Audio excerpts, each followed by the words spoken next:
Kalau ternyata hasilnya berubah gimana? Kalau ternyata ada putaran kedua gimana? Kalau ternyata hasil berbeda gimana? Jadi detik. Selamat siang. Ya. Udah puasa keberapa, Pak? Pokoknya kita mulai puasanya 1 Ramadan. Ya, makasih teman-teman. Apa pertanyaannya? Pak Anies mungkin bisa diceritakan sedikit ke teman-teman, kan tadi kita nggak sempat masuk ke dalam, kira-kira apa saja? Begini, media internasional memantau pemilu, mereka ingin mendalami beberapa hal yang saya rasa mereka juga bisa dapatkan dari banyak tempat sudah. Lalu sekarang mereka ingin dengar dari calon dan saya bersedia, saya hadir. Jadi mereka menanyakan perspektif, menanyakan terkait dengan apa-apa saja yang dialami pada masa kampanye, pada masa sesudah pilpres, putar itu. Pak Anies, ini kan kawal pemilu sudah menyatakan bahwa paslon nomor 02 menang dan tidak ada kecurangan pemilu. Tanggapan dari Pak Anies gimana? Ini kan ngobrolin pemilu juga tadi, Dir. Yang bisa menyampaikan itulah KPU. Kita akan tunggu sampai KPU menyampaikan hasilnya. Kemudian dari situ nanti kita akan respon dan kita hormati badan-badan yang menyelenggarakan pemantauan, mereka mengerjakan pekerjaannya. Dan saya garis bawahi penting untuk melihat sebuah pemilu bukan hanya pada saat penghitungannya, tapi juga kegiatan pra-penghitungan, pra-pemilu, sehingga kita tahu bahwa yang dihasilkan lewat pemilu itu sesuai dengan tujuannya, mengetahui aspirasi rakyat yang sesungguhnya, bukan aspirasi rakyat yang hasil tekanan atau hasil tawaran imbalan. Pak Anies tadi di dalam sempat berbicara soal bagaimana dalam demokrasi yang baik partai yang menang dalam pemilu harusnya menjalankan pemerintahan dan berada di dalam pemerintahan, sementara partai-partai yang kalah dalam pemilu Semua di dalam itu off the record ya. Iya. Dan Anda bisa kutip juga. Iya. Cuma ini kan sebelumnya banyak juga masyarakat yang bertanya gitu, Pak. Ada kekecewaan misalkan dari tahun 2019 Pak Prabowo kalah tapi nyatanya kembali masuk dalam pemerintahan dan Bapak sekarang ini membawa perubahan dan istilahnya belum ada kepastian apakah Bapak akan tetap menjadi oposisi dan seperti apa, itu bagaimana sih Pak kepastian? Kalau ternyata hasilnya berubah gimana? Kalau ternyata ada putaran kedua gimana? Kalau ternyata hasil berbeda gimana? Jadi kita tunggu sampai tanggal 20, baru kemudian nanti kita akan sampaikan. Tapi saya berpesan tadi benar bahwa di dalam proses pemilu itu akan ada selalu yang menang berada di pemerintahan, yang tidak berada di luar pemerintahan. Saya pegang prinsip itu aja. Prinsipnya dipegang. Bila menang berada di dalam pemerintahan, bila tidak menang maka berada di luar pemerintahan, dan dua-duanya sama-sama penting. Saya pernah katakan bukan di debat pertama, saya bilang bahwa jangan sampai kita tidak tahan berada di posisi oposisi. Pak Anies, soal wakil ketua umum Nasdem, Mas Ali yang meminta para partai-partai untuk mundur dari kabinet bagi mereka yang mengajukan hak angket, itu bagaimana pendapat? Saya komentarin yang pilpres saja, itu biar wilayah partai. Pak Anies, ini menyinggung soal RUU DKJ yang sedang dibahas. Ada pasal yang menyatakan bahwa nantinya wilayah aglomerasi ini akan dibentuk sebuah dewan, di mana wilayah aglomerasi ini yang sekarang Jabodetabek itu nanti akan dipimpin oleh wakil presiden. Tanggapan Pak Anies bagaimana? Apakah dengan dipimpin dengan wakil presiden maka pembangunan di Jabodetabek ini akan lebih maju? Dan ini sedang bergulir pembahasan soal pasal. Ya.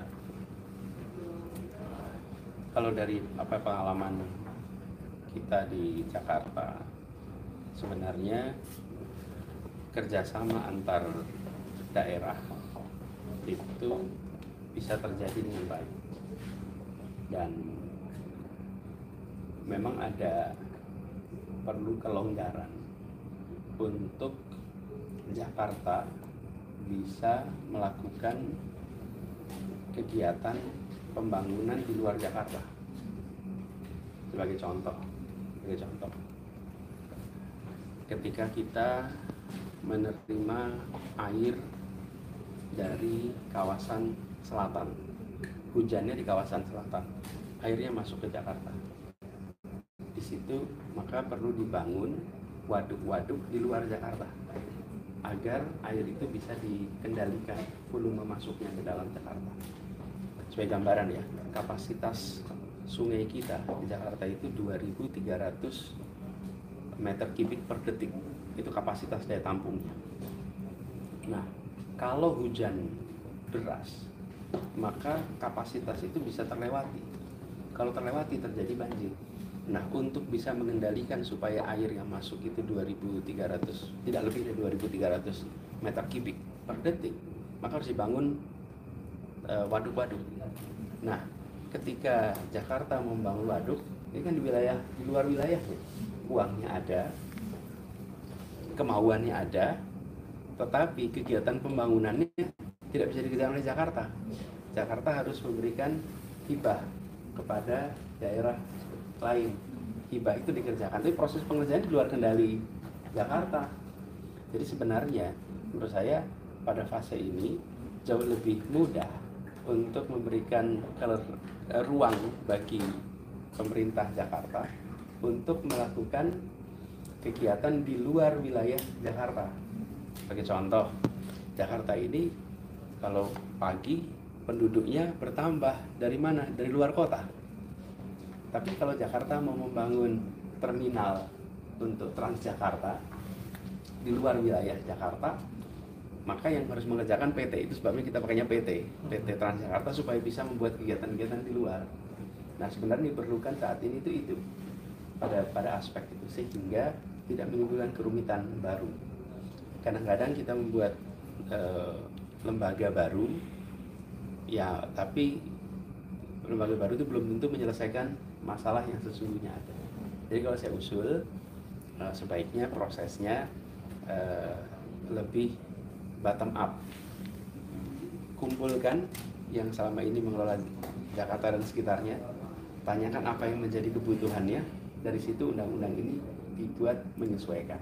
Jadi bukan kata Anies juga, tapi dilihat apa yang sesungguhnya dibutuhkan, situ selesaikan. Ya, oke, cukup ya. Soal wakil rektor yang sebut demokrasi Indonesia sekarang lagi mengalami kemunduran, apakah Pak Anies juga sepakat dengan itu? Beginilah, kalau demokrasi itu definisinya ada banyak sekali. Ada lebih dari 560 definisi demokrasi. Tapi kalau kita ambil paling sederhana, demokrasi ada 3 komponen. Satu adalah pemilihan yang adil dan jujur, bebas. Yang kedua adalah kebebasan berbicara. Yang ketiga adalah oposisi yang diberikan ruang. Maka kalau kita lihat nih, nomor 1 tentang kebebasan berbicara. Teman-teman merasakan nggak ada perubahan kebebasan berbicara beberapa tahun ini? Iya, menurun.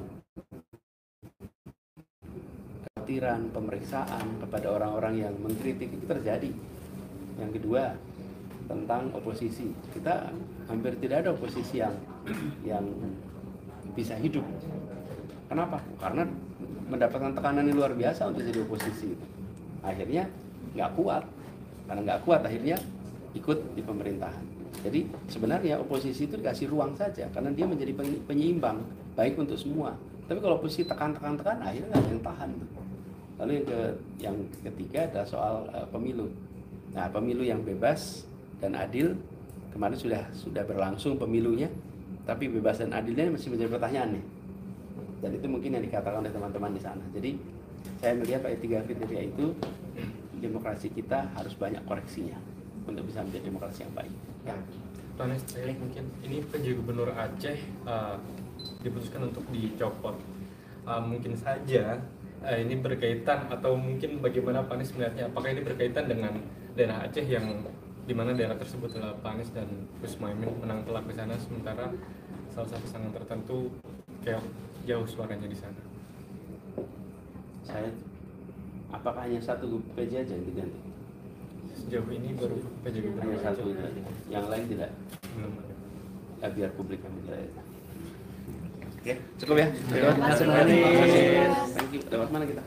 Oh, balik lagi. Ya Pak Anies. Sehat-sehat Pak Anies. Dan pada saat menunaikan duha, insya Allah tanda bahwa beliau husnul khatimah. Kita mendoakan tempat yang mulia dan kami yakin pahala yang banyak dan selalu sampai di sini yang akan mengamalkan ilmunya dan juga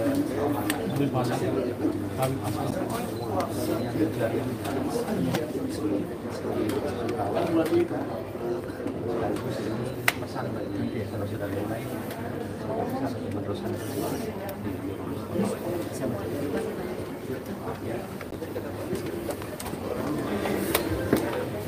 Dia ngomong-ngomong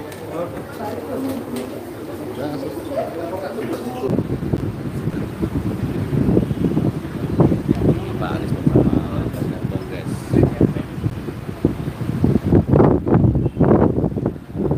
Sudah masuk.